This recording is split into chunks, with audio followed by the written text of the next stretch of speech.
nosso estudo terá a colaboração dos amigos Fabiano Capanema e Márcio Torres. Quem tiver alguma dúvida e quiser fazer pergunta, levante a mão, que os nossos voluntários levarão papel e caneta até você. Hoje estudaremos o Evangelho segundo o Espiritismo. Quem trouxe o livro, acompanhe. O capítulo é o 28, a página 259, os itens é 50, 51 e 52. Pelos inimigos do Espiritismo. Bem-aventurados os que estão famintos de justiça, porque serão saciados. Bem-aventurados os que sofrem perseguição pela justiça, porque deles é o reino dos céus. Felizes sereis quando os homens vos carregarem de maldição e vos perseguirem e disserem falsamente toda espécie de mal contra vós por causa de mim.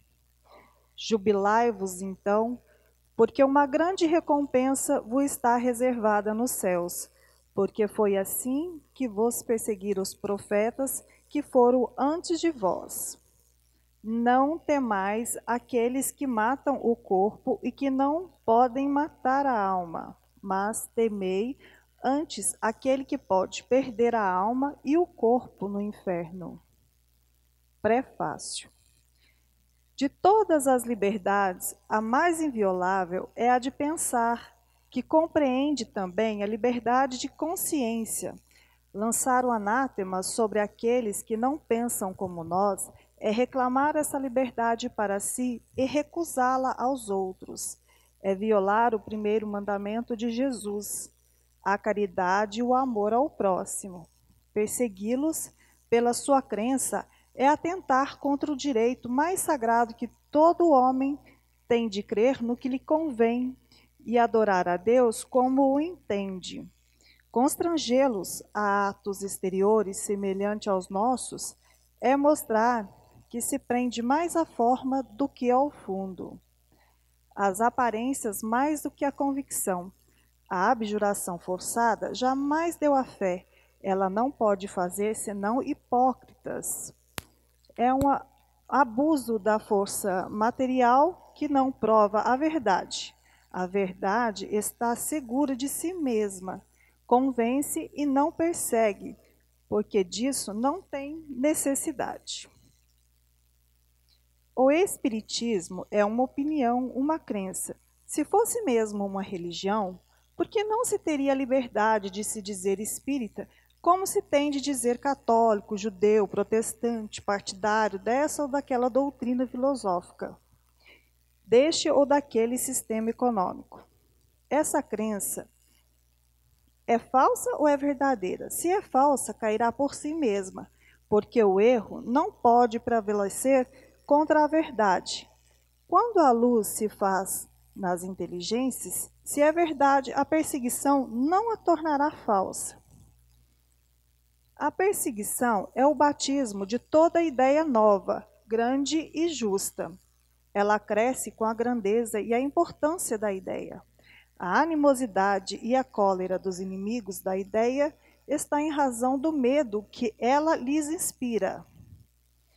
Foi por essa razão que o cristianismo foi perseguido outra hora e o espiritismo o é hoje, com a diferença, todavia, de que o cristianismo o foi pelos pagãos, ao passo que o espiritismo é pelos cristãos.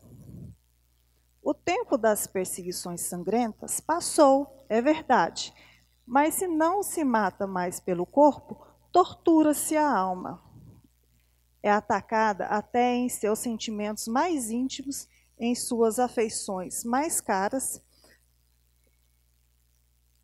mais íntimas, em suas afeições mais caras, dividem-se as famílias, excita-se a mãe contra a filha, a mulher contra o marido, ataca-se mesmo o corpo em suas necessidades materiais, tirando-lhes o seu ganha-pão para tomá-lo pela fome. Espíritas, não vos aflijais com os golpes que vos dão, porque eles provam que estáis na verdade. Não fora isso, vos deixariam tranquilos, e não vos feririam. É uma prova para a vossa fé, porque será pela vossa coragem, pela vossa resignação, pela vossa perseverança, que Deus vos reconhecerá entre seus fiéis servidores, dos quais faz hoje a enumeração para dar a cada um a parte que lhe toca, segundo suas obras. A exemplo dos primeiros cristãos, sede, pois, orgulhosos em carregar a vossa cruz. Crede na palavra do Cristo, que disse: Bem-aventurados aqueles que sofrem perseguição pela justiça, porque é deles o reino dos céus. Não temais aquele que mata o corpo, mas não podem matar a alma. Ele disse também: Amai os vossos inimigos, fazei o bem àqueles que vos fazem mal, e orai por aqueles que vos perseguem. Mostrai que sois seus verdadeiros discípulos e que a vossa doutrina é boa em fazendo o que ele disse e o que ele mesmo fez. A perseguição não terá senão uma época. Esperai, pois, pacientemente o levantar da aurora, porque já a estrela da manhã se mostra no horizonte. Prece. Senhor, vós nos disseste pela boca de Jesus, o vosso Messias: Bem-aventurados aqueles que sofrem perseguição pela justiça. Perdoai aos vossos inimigos, orai por aqueles que vos perseguem. E ele mesmo nos mostrou o caminho, orando por seus algozes. A seu exemplo, meu Deus, imploramos a vossa misericórdia para aqueles que desconhecem os vossos divinos preceitos, os únicos que podem assegurar a paz neste mundo e no outro. Como Cristo, nós vos dissemos: perdoai-lhes, meu Pai, porque eles não sabem o que fazem. Dai-nos a força de suportar com paciência e resignação, como provas para a nossa fé e a nossa humildade, suas zombarias, suas injúrias, suas calúnias e suas perseguições. Desviai-nos de todo pensamento de represálias, porque a hora da vossa justiça soará para todos, e nós a esperamos, submetendo-nos à vossa santa vontade. Para os esclarecimentos da leitura, com a palavra os amigos Fabiano Capanema e Márcio Torres. Boa noite a todos que estão presentes aqui na Casa Espírita Jesus de Nazaré. Boa noite também aos internautas que nos assistem. Nós vamos, como de costume, fazer comentários sobre a lição que foi lida. No primeiro momento o Márcio vai fazer as suas considerações, logo em seguida eu faço as minhas, e a gente tem também por hábito abrir espaço para perguntas que vocês sentirem necessidade de fazer, aí o pessoal traz para a gente, na medida do possível e do nosso entendimento, se a gente conseguir atendê-los nos questionamentos, então nós vamos pedir ao Márcio que comece a explanação sobre o tema. Boa noite, pessoal. Nossa senhora, eu assustei aqui agora. Eu já falo alto, não põe o microfone lá em cima, né, gente?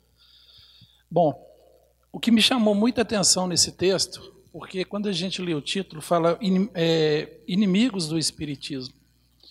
Graças a Deus, como já diz o final da leitura aqui, né, a estrela já está brilhando e não irá demorar. E nós já estamos vivendo esse período já de mansidão, né? Porque nos primórdios do Espiritismo, há cerca de 160 anos atrás, quando ele foi codificado por Allan Kardec, houve-se muita perseguição. Aqui em Divinópolis mesmo, para quem não conhece a história da doutrina espírita, foi um sacrifício para os primeiros espíritas quando vieram de Carmo do Cajuru para cá. Né? Era uma reunião que tinha em Carmo do Cajuru, o padre lá, o paroco lá, expulsou eles da cidade, praticamente no início do século passado, e eles vieram para Divinópolis. Né? Quem já ouviu falar no São João da Galena? Farmácia Galena e outros foram esses primeiros que trouxeram a doutrina espírita para cá. E nós temos aqui até uma voluntária que é a neta de um deles, trabalha com a gente aqui. Foram eles que trouxeram, e eles sofreram demais. Eles não podiam nem sair de casa direito, era muita perseguição. Isso aqui em Divinópolis já há cerca de 60, 70 anos atrás. Imagina lá no final dos anos de 1800, 1857, para cima, houve muita perseguição, sim, aos espíritas. Teve o ato de Barcelona, lá na Espanha, onde os livros foram queimados em praça pública, e isso deu até um certo boom na doutrina. Então houve muita perseguição. Mas o que me chamou a atenção em toda a leitura é que, às vezes, nós, os espíritas, atualmente, é que somos inimigos da doutrina espírita. Se a gente prestar bem atenção no texto lido, a maioria de nós hoje, nós queremos impor a nossa forma de ver. Eu acho que a doutrina nos causa um bem tão grande e nos dá uma paz espiritual, uma tranquilidade, um vislumbre de vida futura tão genial, tão fabulosa, tão angelical a nós mesmos, que às vezes a gente, por nossa ignorância e até vezes por falta de conhecimento ainda, por não termos ainda introspectado a lição da doutrina espírita, a gente quer impor a nossa visão. E nós nos tornamos inimigos, mesmo amando a doutrina. Porque a doutrina, ela não é passada só com as palavras. Ela é principalmente vivida e experimentada. É o nosso exemplo, é a nossa forma de ser, é a nossa forma de agir. É como a gente vive na sociedade, é como a gente vive em casa, é como a gente vive em grupo, é que mostra o conhecimento da doutrina espírita. É a transformação que ela causa em nós. É que nos faz portadores dessa doutrina maravilhosa. E quando a gente tenta impor o nosso pensamento e critica os nossos irmãos de opinião diferentes, de religiões diferentes, nós estamos indo contra a doutrina espírita, porque não é isso que ela ensina para a gente. Não é isso que ela prega. Nós hoje praticamente não temos perseguidores. Existem pequenas coisas que aparecem às vezes na mídia, erros de falta de conhecimento, confunde a doutrina espírita com as nossas irmãs doutrinas afro, Nós não temos nada contra, mas confunde, não é.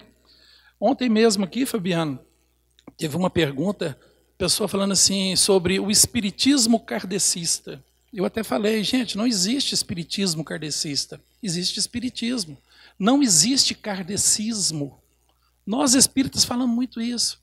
O kardecismo, não existe kardecismo, existe espiritismo. Kardec foi o codificador, ele não é a doutrina. Então nós temos que entender, nós temos que separar. Nós temos que buscar conhecimento para que a gente possa vivenciar a doutrina.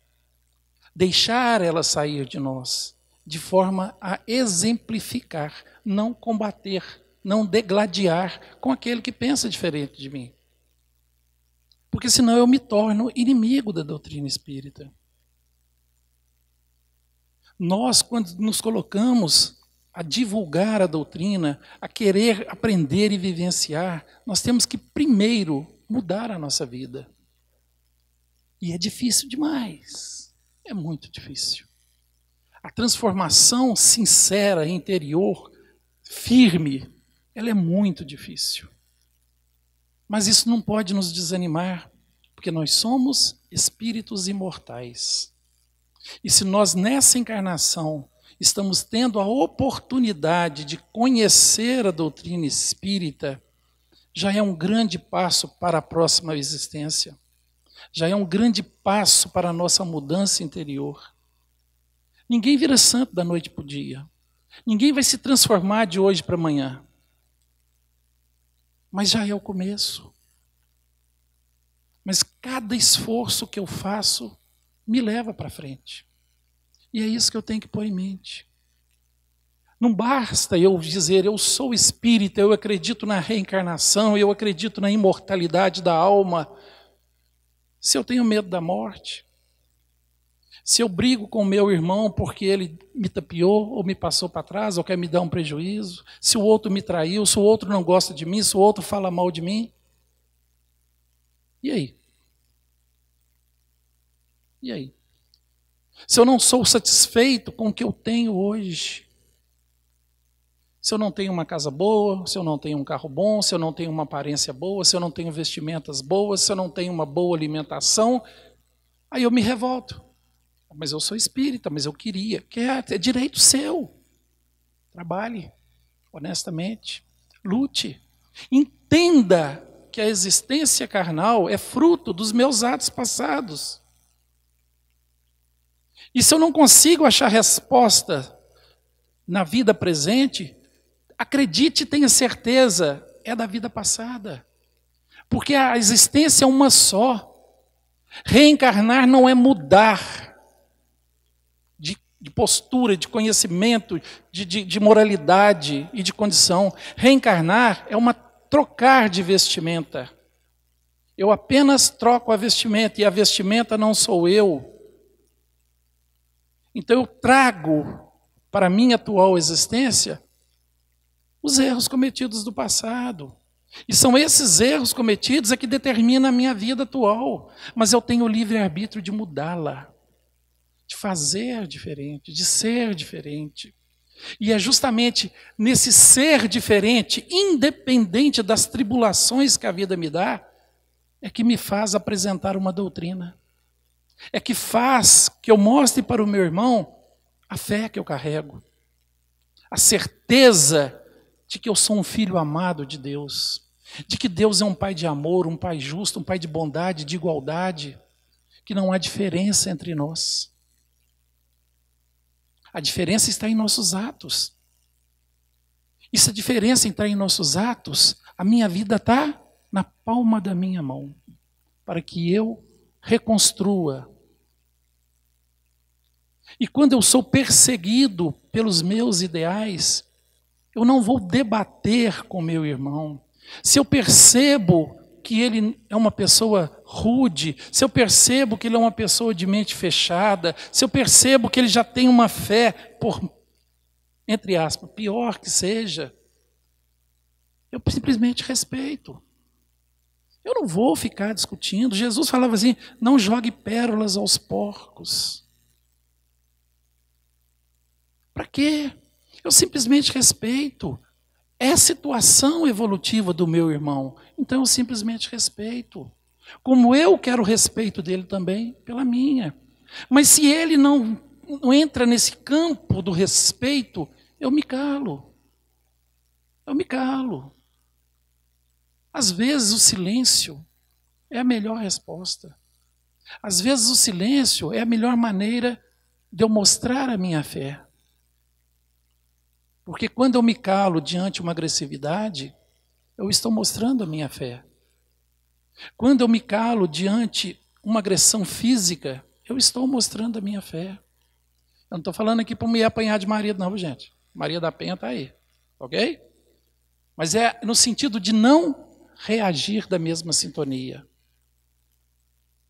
É no sentido de não reagir na mesma sintonia. Eu não preciso entrar na sintonia de quem me agride. Eu não preciso entrar na sintonia de quem tem uma mente fechada. Deus nos deu o livre-arbítrio justamente para que possamos ser diferentes, apesar de termos sido criados iguais. Porque é a diferença que me faz crescer. É nela.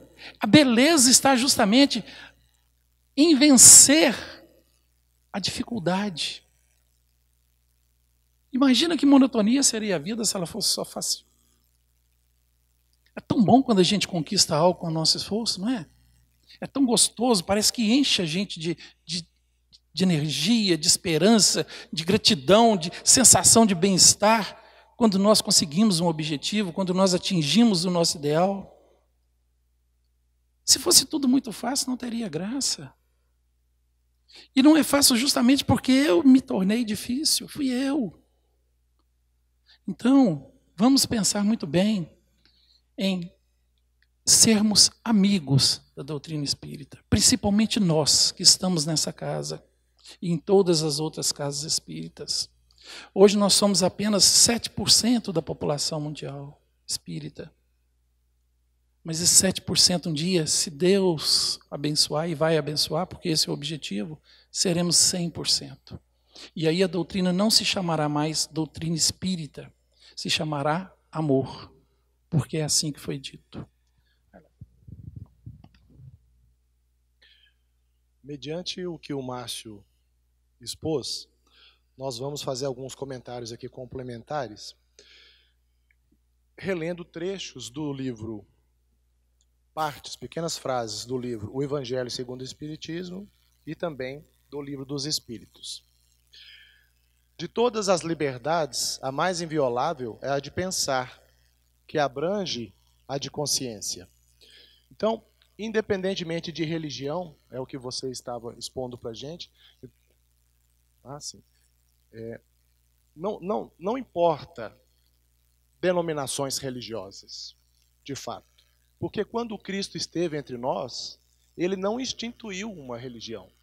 Na verdade, os ensinamentos dele sempre nos mostraram o caminho que conduz ao reino de Deus, e esse caminho não é um caminho externo, é um caminho de convergência.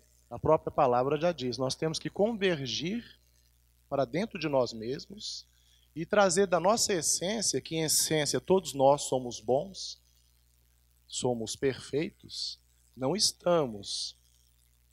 Muitos de nós aqui estamos, inclusive, assumindo o rótulo de espíritas.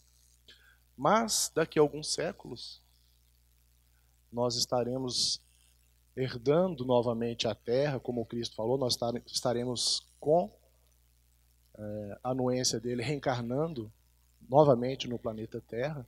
Então, nós estaremos avançando nas concepções, porque hoje, quando a gente vai observar que existe segregação por questões religiosas, a gente nota ainda um desconhecimento do verdadeiro ensino que o Cristo quis nos passar, que é justamente esse caminho de amar a Deus e amar ao próximo, e fazer esse caminho de redenção que cabe a cada um fazer, né? Essa redenção espiritual, não há como promovermos esse processo de progresso e evolução se a gente não avançar no entendimento dos ensinos do Cristo e, acima de tudo, na busca pela prática. Eu constantemente tenho conflitos comigo mesmo, porque eu leio, passo a entender o que é o correto diante das leis de Deus e muitas vezes não consigo praticá-la. Não consigo deixar o homem velho para trás e fazer o homem novo com novas posturas. Mas esse é o desafio de estarmos encarnados, é de superarmos as nossas vicissitudes, os nossos defeitos. É para isso que nós estamos aqui. Em vários momentos nos questionamos a razão da existência, e é essa. A razão mais importante de estarmos aqui é de buscarmos agradecer a Deus pela oportunidade e, ao mesmo tempo, crer em um Deus misericordioso, que para todos nós que estamos passando por momentos, às vezes, mais exacerbados de dor, de sofrimento, seja por qualquer razão que for, seja as questões familiares, econômicas, financeiras, as várias vicissitudes, alternâncias que o mundo nos submete e que nós mesmos, igual o Márcio explicou, criamos para nós mesmos, né? Condições que trazem sofrimento, porque muitas vezes não aderimos ao que o Cristo nos ensinou com relação à humildade, com relação à caridade, né? Porque a gente sabe pela doutrina espírita que fora da caridade não há salvação. E é isso que nós temos que buscar para nós. Então, que frase interessante. A verdade é senhora de si, convence e não persegue. Porque o tema da noite está falando das questões religiosas. Às vezes, eu sou espírita, eu estou espírita, e às vezes as pessoas não me entendem, muito mais por uma questão preconceituosa ou desinformação, porque a doutrina espírita, ela nos ensina justamente o contrário. Nós não devemos tentar ser proselitistas, fazer com que as pessoas se tornem também, ou nos acharmos detentores de uma religião melhor do que a dos outros. A doutrina espírita é uma filosofia espiritualista. Ela tem o seu caráter religioso e consequências religiosas. Ela tem seu caráter científico e consequências religiosas. O que quer dizer isso? As leis morais que nos importam, é bom a gente ler a Bíblia, é ótimo. É bom a gente ler o Evangelho segundo o Espiritismo, extremamente importante. Mas, acima de tudo, é bom a gente dar atenção às leis morais que o Cristo nos ensinou. Porque se a gente for se ater às questões históricas, acontecimentos que também exemplificam para nós, mas a gente não pode se entrar muitas vezes num processo de contenda. Ah, é assim, não, na Bíblia fala assim, não, mas isso não está escrito na Bíblia. A gente tem que, de uma forma assim, vamos tentar contemporaneizar, né, atualizar os conhecimentos da humanidade, os conhecimentos que a própria espiritualidade nos trouxe quando codificou a doutrina espírita. Porque o Cristo nos prometeu enviar um Consolador prometido. E esses Consoladores nunca deixaram de estar conosco, os mártires da história da humanidade, em cada região do planeta. Todos sob o comando do Cristo, o governador espiritual do planeta. Então, no Oriente, no Ocidente, quantas pessoas, quantos espíritos de escola encarnaram e auxiliaram no processo de ampliação do nosso entendimento do que é realmente o verdadeiro sentido da vida. Outra frase que eu achei interessante aqui. A perseguição é o batismo de toda ideia nova. Somos espíritos imortais. Com isso, tivemos várias existências já na nossa trajetória.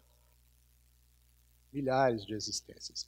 Então, quando a gente fala aqui da questão a perseguição é o batismo de toda ideia nova, lembremos-nos de que também os cristãos foram perseguidos. Quando o Cristo veio, trouxe os seus ensinamentos, ainda não havia o rótulo cristão, isso aí depois, cunhou-se posteriormente, né? Mas eram os homens do caminho, sofreram perseguição, inclusive por Saulo, posteriormente, fazendo o seu processo de autotransformação, se autodenominou Paulo. Então, quando a gente vem para o século XIX, 19 séculos se passaram, e o Consolador prometido, na forma da doutrina espírita, né? Vamos dizer assim, esse corpo doutrinário, com todos esses ensinamentos que a espiritualidade superior nos trouxe, o Márcio com muita propriedade lembrou, a gente não pode falar, assim, não é que não pode, né? Mas ampliando o entendimento, a gente vai observar que não seria adequado.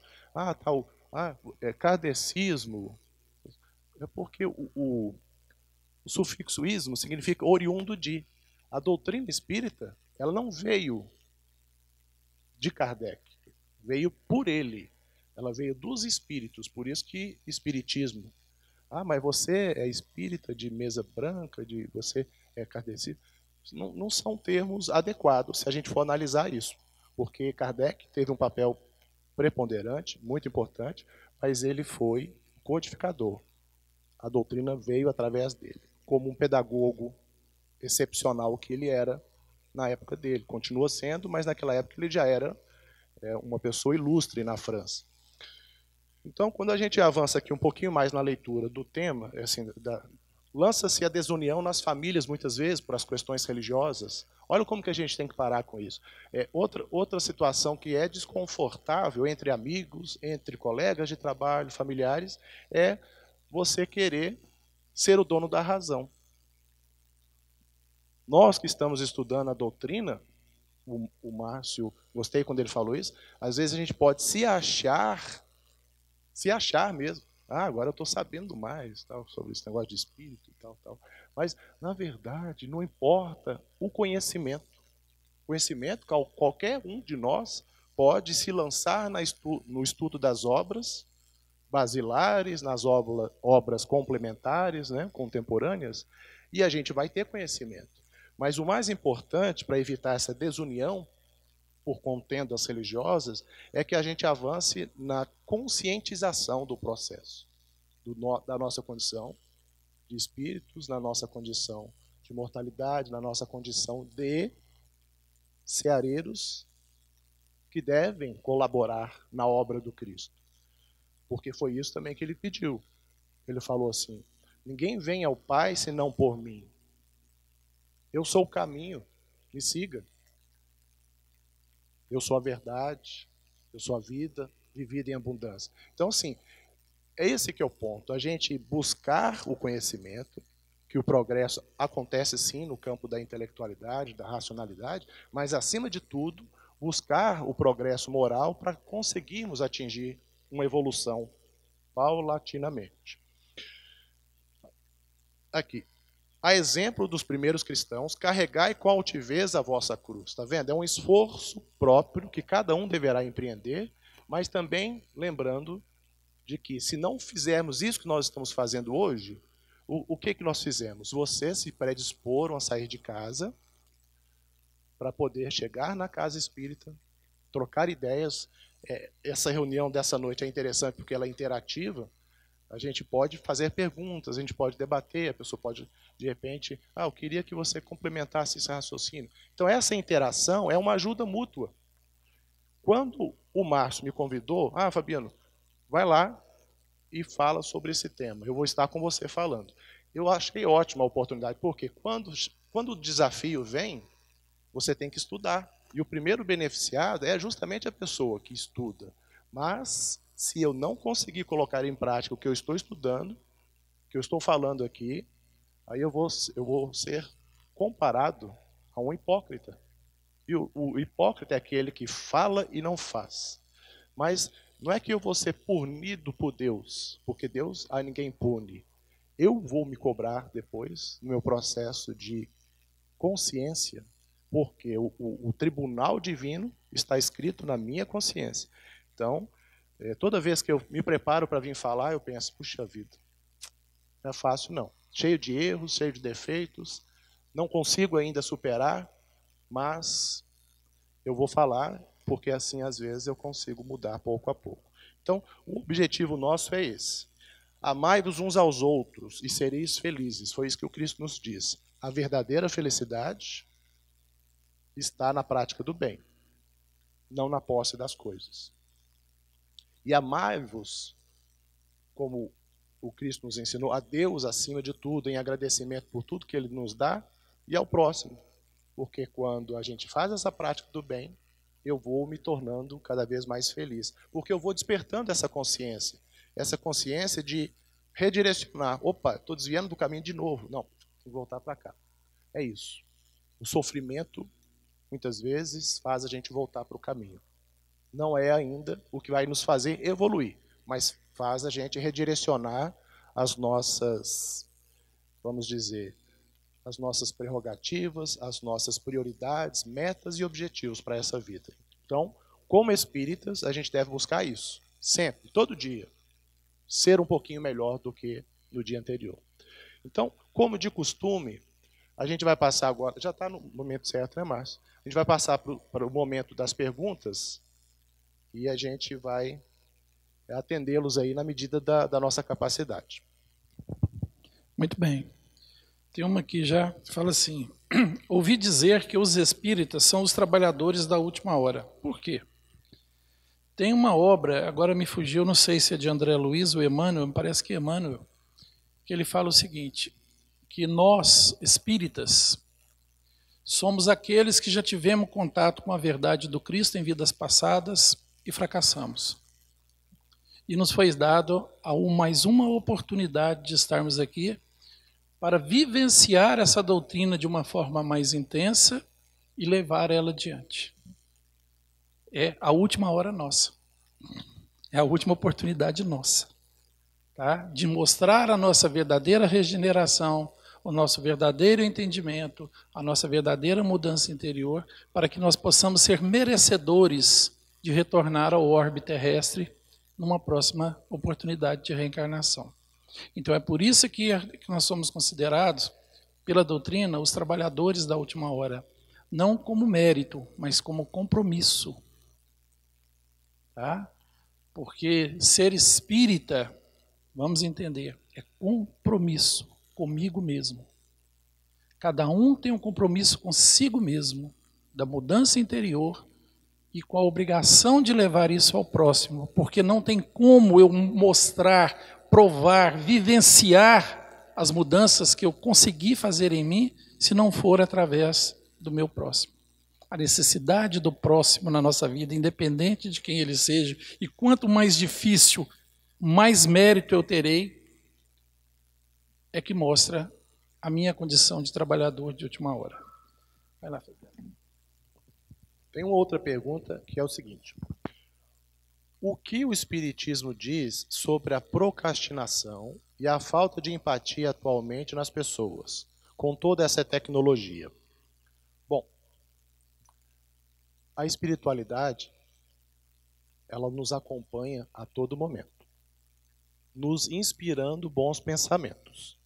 Então, se a gente tem aí, muitas vezes, a falta de empatia, né, realmente a gente observa isso na sociedade, sim.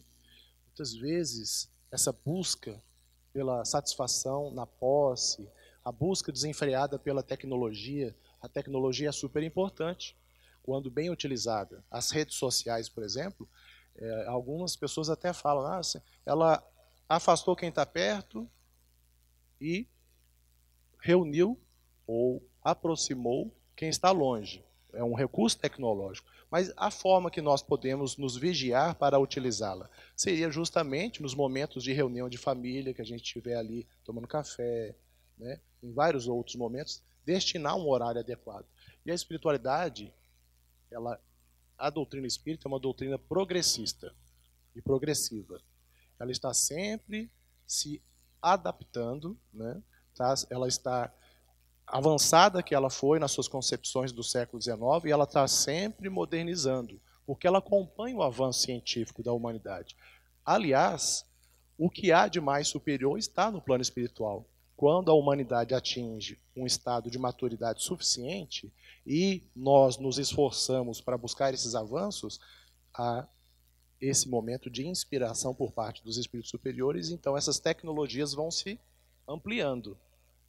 Nós ainda vamos viver momentos na Terra de acesso a tecnologias que ainda nem desconfiamos, que vão ser adequadas quando nós estivermos maduros para termos acesso a elas. Então, essa indiferença que muitas vezes a gente observa é, às vezes, justamente isso, fazer o mau uso da tecnologia, das redes sociais, mas é também um processo de carência que nós estamos vivendo. Porque eu só vou ter como patrimônio aquilo que eu dou. Estranho, né? Eu vou ter aquilo que eu dou? Não, eu só vou ter a minha satisfação pessoal, a minha felicidade, a minha tranquilidade, a minha fé, confiança em Deus e capacidade de passar com resiliência diante dos problemas da vida, quando eu me esforçar e quando eu buscar ser uma pessoa melhor. Então eu vou ser, o que a gente estava conversando agora há pouco, para ser mais feliz, eu tenho que caminhar naquele caminho que o Mestre nos ensinou. Que aí sim, nós vamos poder multiplicar, sermos elementos multiplicadores, uma multiplicação exponencial. Da agora para frente, a nossa responsabilidade se amplia também. Por quê? A partir do momento que estamos tendo acesso à doutrina, estamos aumentando o nosso conhecimento, diretamente proporcional, aumenta também a nossa responsabilidade de trabalhar nessa transformação, nessa transição para um mundo melhor. Primeiro no lar, depois em sociedade, até atingirmos toda a humanidade terrestre. E nós não estamos falando aqui também só de humanidade encarnada, estamos falando de humanidade encarnada e desencarnada. Temos que todos nos ajudar. Os irmãos de ideal espírita, né, juntamente com aquelas pessoas que desencarnaram, têm que colaborar todos. Se alguns inimigos do espiritismo se encontram encarnados, nós sabemos que existem muitos deles também desencarnados. Ah, não, hoje não vou na casa espírita, não. Aí começa aquela interferência mente a mente. Não que você tenha que vir todo dia, mas ocasionalmente é bom, porque esses momentos são tão importantes da gente estar aqui trocando ideias, estudando. Às vezes uma palavra que a gente ouve já muda um pouco, né? Aquela animosidade que eu estava com o ente querido, já direciona um processo de mudança íntima. Então, muitas vezes a gente vai ter influências mentais daqueles que não querem que a gente melhore. E um dos problemas também da espiritualidade, que ainda está um pouco mais atrasada, né, nessa busca pela prática dos ensinamentos do Cristo, é a inveja. Às vezes ela observa aquela pessoa ali, que é um desafeto, que agora está no plano espiritual, observa, senão ele está melhorando, eu não estou gostando disso, não, ele está se sentindo mais feliz, mais confiante. Aí vai aquela interferência que a gente chama na doutrina espírita de obsessão, né? Processo obsessivo nos seus vários graus diferentes. Mas é isso, é continuar forte, perseverante, vontade ativa. Porque o departamento da mente que Emmanuel nos ensina no livro Pensamento e Vida, o departamento da mente mais importante é a vontade. E nós temos o desejo, a imaginação, a lembrança, o pensamento, mas é a vontade. Porque qualquer pensamento que possa querer nos desviar, a gente tem que ter aquela vontade de seguir os ensinamentos do Cristo, na prática, no dia a dia.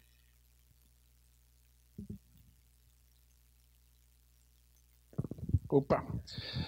Outra pergunta. Muitas pessoas que já foram espíritas e hoje não são mais, falam mal da doutrina. Por que isso acontece e onde está a verdade? Bom, eu conheço muitas pessoas que já estiveram conosco, já foram até voluntários, né, para a gente que já está aí com um longo tempo de doutrina. Muitas pessoas a gente conhece. Mas a doutrina espírita mesmo tem uma frase que fala assim: existem 3 estágios. Tem um momento onde você entra na doutrina para aprender. Depois, quando você começa a entender a doutrina, ela entra em você. E quando você realmente está totalmente consciente da doutrina, ela começa a sair de você. Né? Então tem um primeiro momento em que você entra, momento em que ela entra em você e depois ela começa a sair. É quando a gente começa já a querer passar para os nossos irmãos aquilo que já me fez bem. Não quer dizer que já nos fez diferentes. Porque a mudança ela é difícil para todas. Mas pelo menos a gente já tem aquele freio moral que faz a gente pensar 2, 3, 4 vezes antes de fazer qualquer coisa errada. Existem pessoas, sim, que já vieram para a casa espírita, que já trabalharam conosco e tal, mas eles tiveram só o primeiro momento. Eles tiveram aquele momento onde eles entraram na doutrina. Eles não chegaram ao ponto de permitir que a doutrina fizesse parte da vida deles. Por quê? Muitas pessoas procuram a casa espírita achando que aqui vai solucionar os problemas da sua vida. Acham que vindo aqui, passando por uma reunião de desobsessão ou tomando passe, a sua vida vai melhorar e vai virar um paraíso, um mar de rosas. Gente, se vocês soubessem o que nós que estamos à frente aqui, não por mérito, mas por obrigação, tanto que a vida é difícil para todos. Lembra, né, Paulo? Tudo aquilo que semeardes terás que ceifar. Ou seja, a semeadura é livre, mas a colheita é obrigatória. Nós ainda temos que colher, independente da transformação que a vida me dá, independente da maturidade, independente dos acertos, eu ainda vou ter que continuar fazendo as colheitas.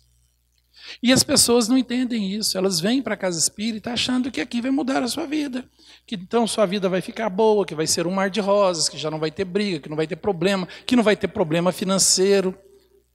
Tem irmãos que vêm aqui porque a empresa está quebrando e vêm achando que nós podemos fazer alguma coisa. Nós não podemos. Nós não podemos tirar ninguém das drogas. Nós não podemos fazer empresa nenhuma levantar. Nós não podemos arrumar emprego para ninguém. Nós não podemos tirar doenças das pessoas. Nós podemos dar mente tranquila. Nós podemos dar equilíbrio. Nós podemos dar condições para que você entenda o seu processo atual evolutivo, para que você tenha uma vida, apesar dos problemas e dificuldades, uma vida equilibrada. Mais aceitação de si mesmo, maior condições de ter conhecimento para entender o amor de Deus em sua vida. E você faz a transformação, não somos nós. E que isso não acontece da noite para o dia. Que isso é um processo gradativo, é um processo trabalhoso, é um processo primeiro de entender, conscientizar e vivenciar. Cada um é dono de si. Se pudesse mudar a vida, se pudéssemos interferir, Jesus teria feito isso há 2000 anos. Há 2000 anos nós já estaríamos vivendo no paraíso prometido. Porque Ele, que foi o maior espírito que já andou por esse planeta, é o nosso governador, o engenheiro astral que projetou todo esse globo maravilhoso. Ele não pôde fazer, porque é uma lei divina. Livre-arbítrio é poder de decisão, cada um tem o seu. Mas cada um é responsável por si. Por isso é que Jesus disse que Ele era o caminho. Eu sou o caminho. Se quiser ir ao Pai, venha através de mim. E ir através do Cristo não é orar para Ele, não é adorá-lo, não é falar, ó meu Cristo, andar com um crucifixo no peito e bater no peito e falar que ama Jesus. Não. Jesus não precisa disso não. Você acha que Jesus precisa disso? Precisa não. Seguir Jesus é fazer o que Ele fez. Perdoar sempre, amar sempre, doar-se sempre. É isso. Isso é seguir Jesus. Mas as pessoas vêm aqui achando que nós temos o poder. O poder que nós temos é de passar o conhecimento que nós, de acordo com as nossas limitações e o pouco conhecimento que temos, tentamos passar. Mas cada um usa da forma que lhe é conveniente. E às vezes as pessoas não ficam e vão para fora e falam, olha, lá não é bom, eu estive lá e minha vida não mudou. Por que será? Por que será? A minha vida, vou fazer agora em abril 33 anos de doutrina espírita. A minha vida, os problemas, as dificuldades, não melhorou. Tem coisas que até piorou. Mas eu não seria eu sem a doutrina. Oxalá se eu já não tivesse feito besteira. E já tivesse partido por alguma coisa. Ela me manteve em pé. Ela me dá o sorriso que eu venho todos os dias a essa casa fazer a minha doação de trabalho, com um sorriso no rosto, com alegria, apesar das dificuldades, dos problemas. Não sou perfeito. Tenho consciência, eu tenho mais defeito que vocês, tudo junto. Estou até na lata de problema de defeito para resolver meu. Defeitos morais, defeitos éticos, eu não sou perfeito. Não estou aqui tentando me exaltar, não. Eu estou falando para vocês que a vida é para ser vivida. Problemas têm que vir e eles vêm. E o bonito da vida é resolvê-los. É passar por eles. É ter força de consciência de que é possível, porque eu sou filho amado de Deus. E eu sou imortal. E os problemas estão aqui, na minha vida, agora. Amanhã, na minha imortalidade, não terá mais. Nós estamos aqui para nos moldar, não para cá, é para lá. É para lá. Eu não sou o corpo, eu sou espírito. Então é para o mundo e a vida espiritual que eu estou hoje aqui fazendo as modificações necessárias que eu preciso. Mais uma pergunta. A doutrina espírita, sendo o Consolador prometido, faz dos espíritas ou espíritos?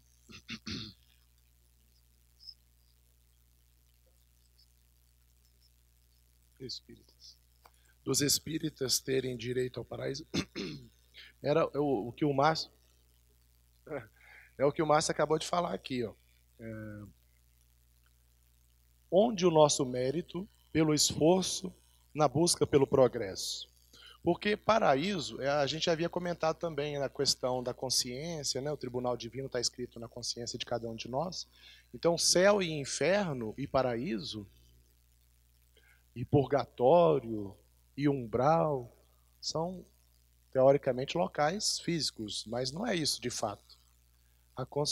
A condição de paraíso está na nossa condição de espíritos que muito se esforçaram, o próprio Cristo fez isso, para se tornar um espírito puro. Ele teve uma trajetória sempre ascendente, de crescimento. E falou com a gente, ó, vocês também podem fazer tudo que eu faço e muito mais. Mostrando para a gente que nós, pouco a pouco, podemos nos esforçar. O que é o tempo? O tempo não existe. A própria ciência hoje nos mostra isso. Quando você sai do contexto, né, de um mundo tão pequenininho, de um planeta tão pequeno que é o nosso, a própria ciência humana já vai ampliando as questões do tempo e o espaço. Então, para nós atingirmos essa condição de relativa perfeição, nós haveremos de nos esforçar, pouco a pouco, a cada dia. Então, para a gente atingir esse direito a chegarmos ao paraíso, não é para amanhã, é hoje. Projetando um futuro melhor com o esforço de hoje, com a melhoria, com a busca na ampliação do conhecimento, na atuação no contexto social. Antes mesmo de começar a reunião, eu e Márcio estávamos falando sobre a questão da política, né? Muitas vezes, para nós, assumiu uma conotação pejorativa. Mas o que dizer de nós, espíritas, no nosso papel, na nossa responsabilidade de colaborar para um mundo melhor, se nós não atuarmos na política que busque o patriotismo, que busque a melhoria da coletividade, que busque a transformação da humanidade. Então, não tomemos os exemplos de políticos que se comprometeram seriamente diante das leis de Deus, por terem mal utilizado essa prerrogativa que receberam. Vamos nos esforçar, nós todos como cidadãos, para que a gente possa atingir o paraíso na terra, mas, acima de tudo, o reino de Deus em nós mesmos. Essa condição, ela vai ser num caminho íntimo de mudança. O papel nosso é esse: esclarecer através da doutrina e todas as outras áreas de conhecimento da humanidade e, acima de tudo, buscar esse processo de transformação íntima. Muito bem. Mais uma.